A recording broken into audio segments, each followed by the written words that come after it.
이스라엘의 이제 마지막 사사였던 이제 선지자 사무엘도 나이가 들어서 이제 늙어서 곧 이제 죽게 되었어요.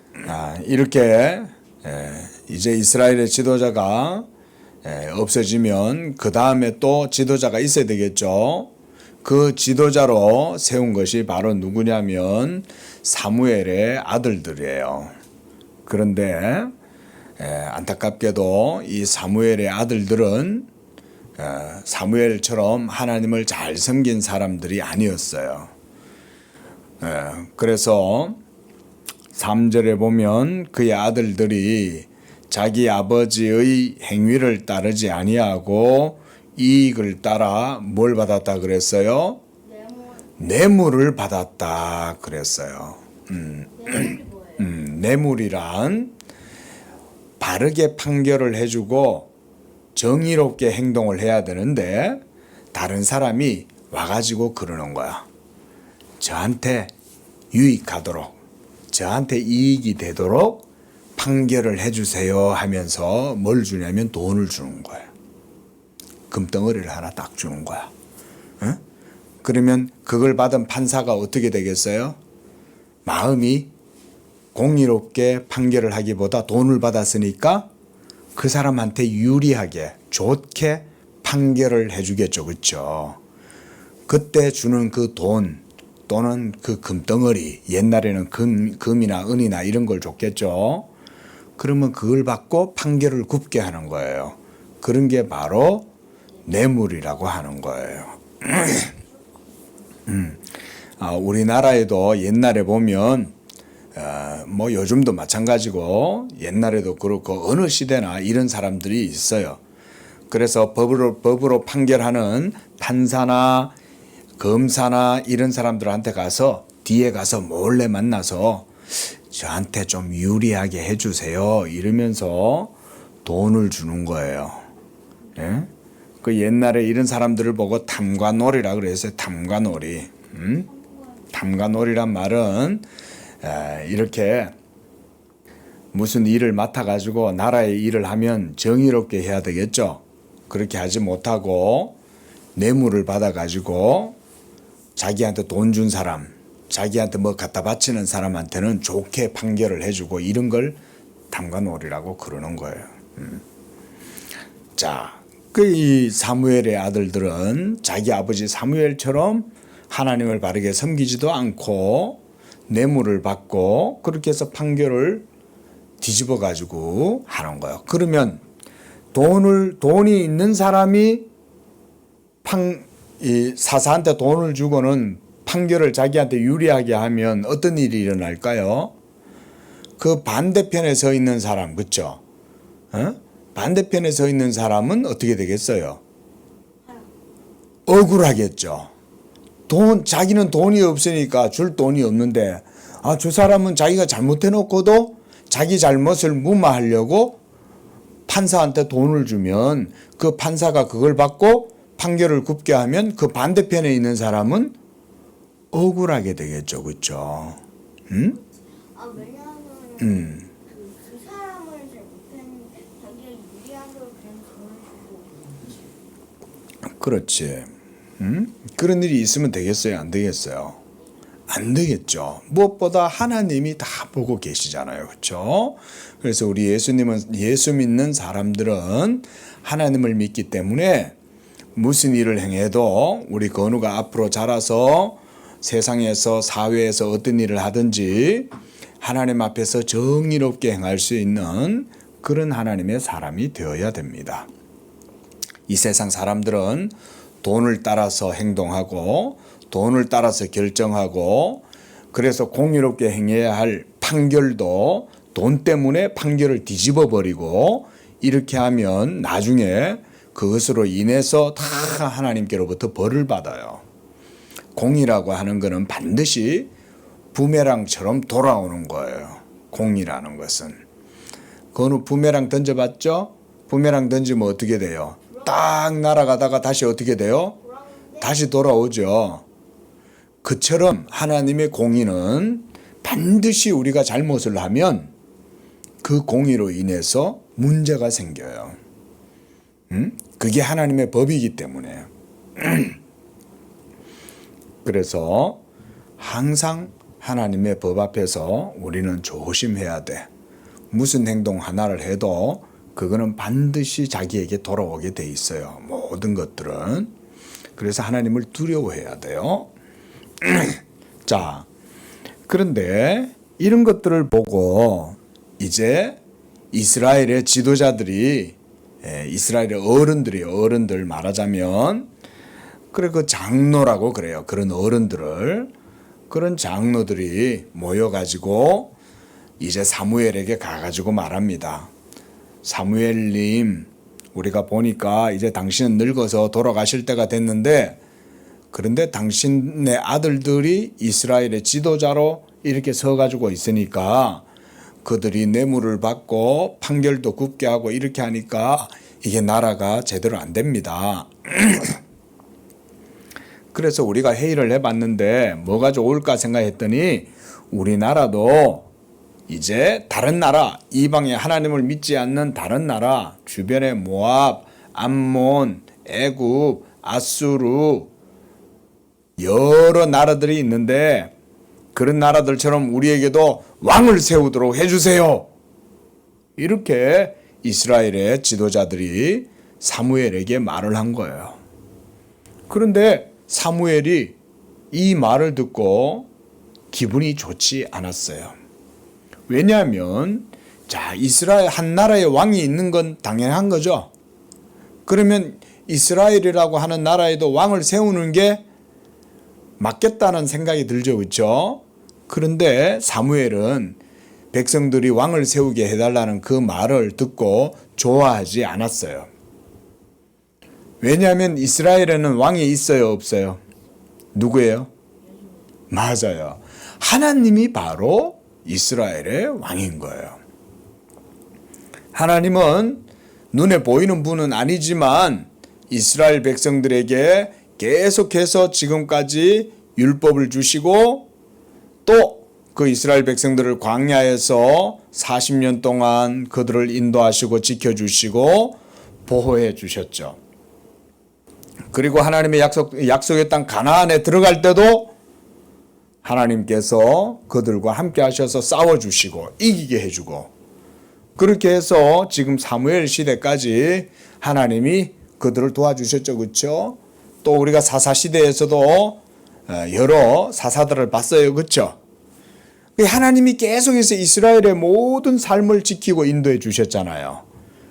그런데 백성들은 그 하나님을 믿고 의지하기보다는 누구를 원하고 있는 거예요? 인간 왕을 원하는 거예요. 그래서 사무엘은 백성들이 인간 왕을 세우기를 원하는 그런 생각을 그래서 사무엘은 좋아하지 않았던 거예요. 말하자면 이런 거예요. 아니 왜 인간 왕을 그대들은 원하는 것이냐?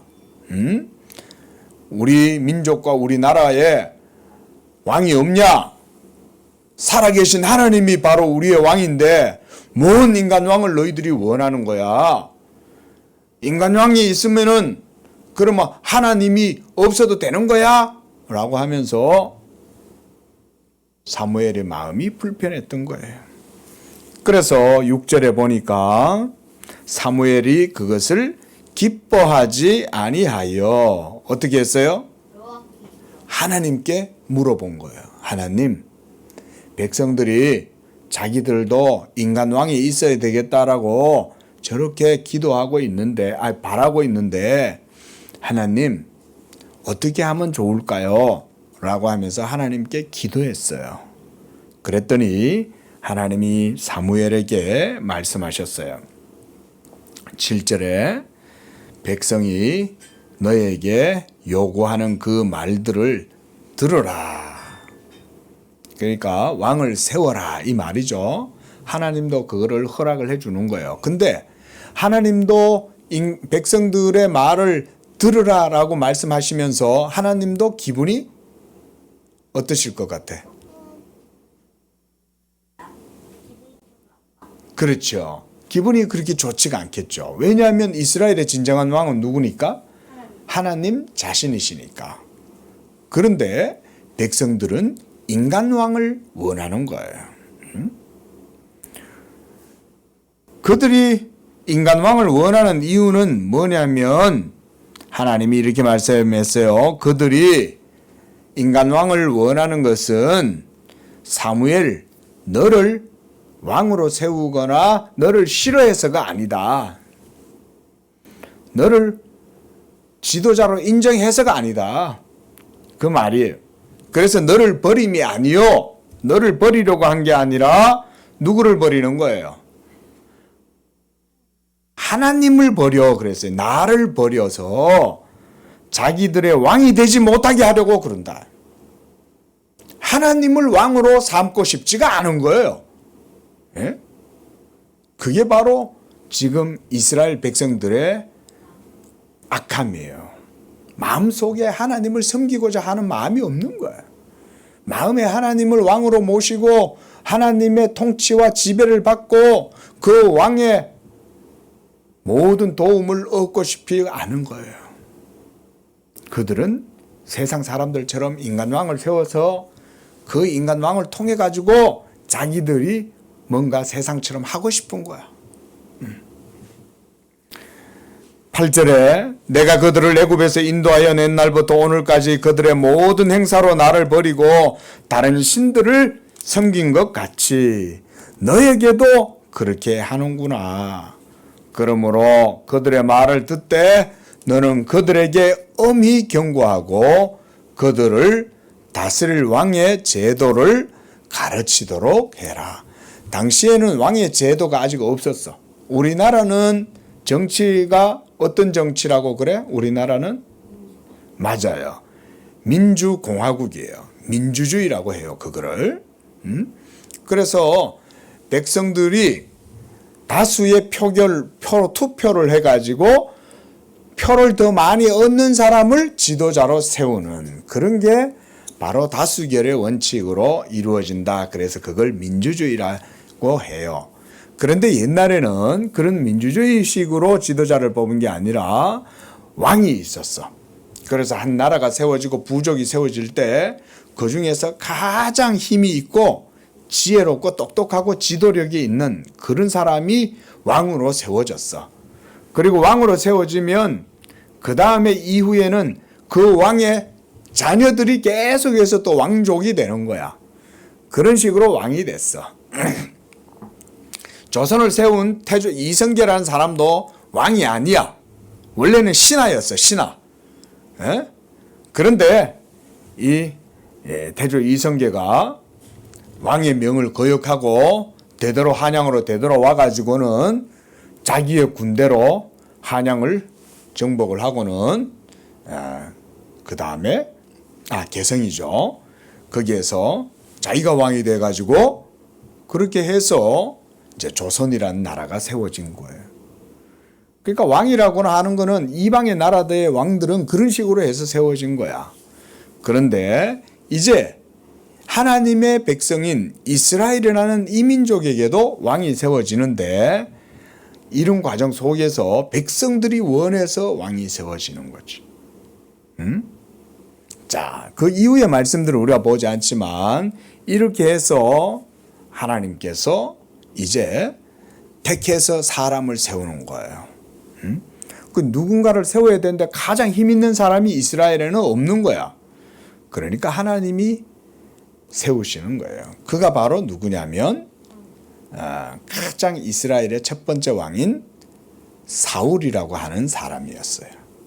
사울 아니 거기는 신약의 사도 바울이고 여기에 나오는 사울은 이스라엘의 첫 번째 왕으로 세워지는 하나님이 세우시는 바로 그런 왕이에요.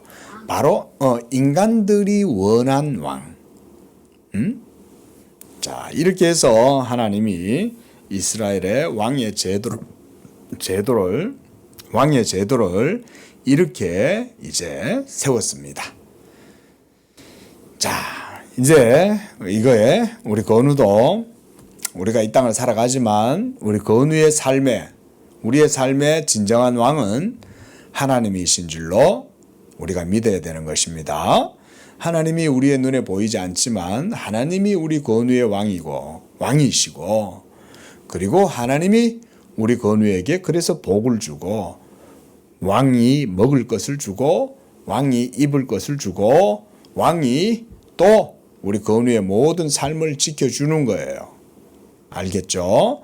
바로 그런 것이 바로 이스라엘의 왕, 우리 하나님입니다. 기도하겠습니다. 자비하신 하나님 아버지, 하나님이 우리의 왕이 되시고 하나님께서 그래서 그 백성된 우리들의 삶을 돌보시고 우리의 먹고 입고 살아가는 모든 문제도 왕이신 하나님이 복을 주셔서 살게 하시는 줄로 믿습니다. 우리 건우가 왕이신 하나님을 높이고 그 왕이신 하나님을 섬기고 그 왕이신 하나님의 그런 충성스러운 부하가 되어서 우리 건우가 하나님을 기쁘시게 하고 하나님께 영광을 돌리는 그런 복된 하나님의 백성, 하나님의 자녀로 살아갈 수 있도록 믿음을 더하여 주시옵소서. 예수님의 이름으로 기도합니다. 아멘.